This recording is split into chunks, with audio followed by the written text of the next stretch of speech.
I find it to be an interesting series of words that we find in the scripture. John chapter 16, verse 33, where Jesus talks about, he says, peace. He says, if you believe in me, there'll be peace. But in this world, there's going to be tribulation or trouble. But then he says, be of good cheer, because I've overcome the world. And so he says, there's going to be times of trouble, but be happy, because ultimately peace will prevail through the work and the ministry of Jesus Christ. So then I took you over to chapter 14, where he said, let not your heart be troubled. You believe in me, you believe in God, believe also in me. For in my Father's house are many mansions, he says to us.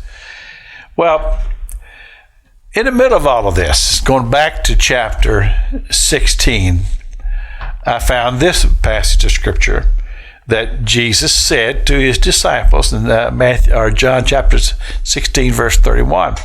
He says, do you now believe? Very important question, because this was right in the process of a lot of teaching that Jesus was doing, talking to his disciples and those who were listening. He says, do you now believe? And all these years later, those words to me really stand out, because this is a message to the church. Do you now believe? And to what extent is our belief? Is it somewhat watered down? Or is it stronger than it used to be? Is it strong enough to give us faith to stand strong even in times of tribulation or trouble? Where do we stand now? Do we now believe? And what is the degree of our belief?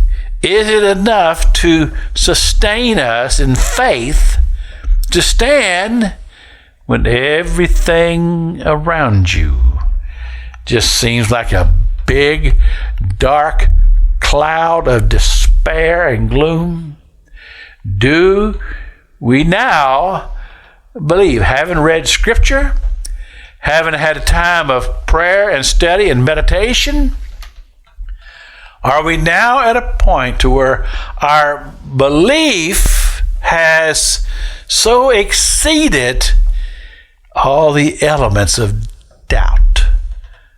Because you see, we have to have a strong, firm foundation in our belief to be able to stand against everything that opposes us.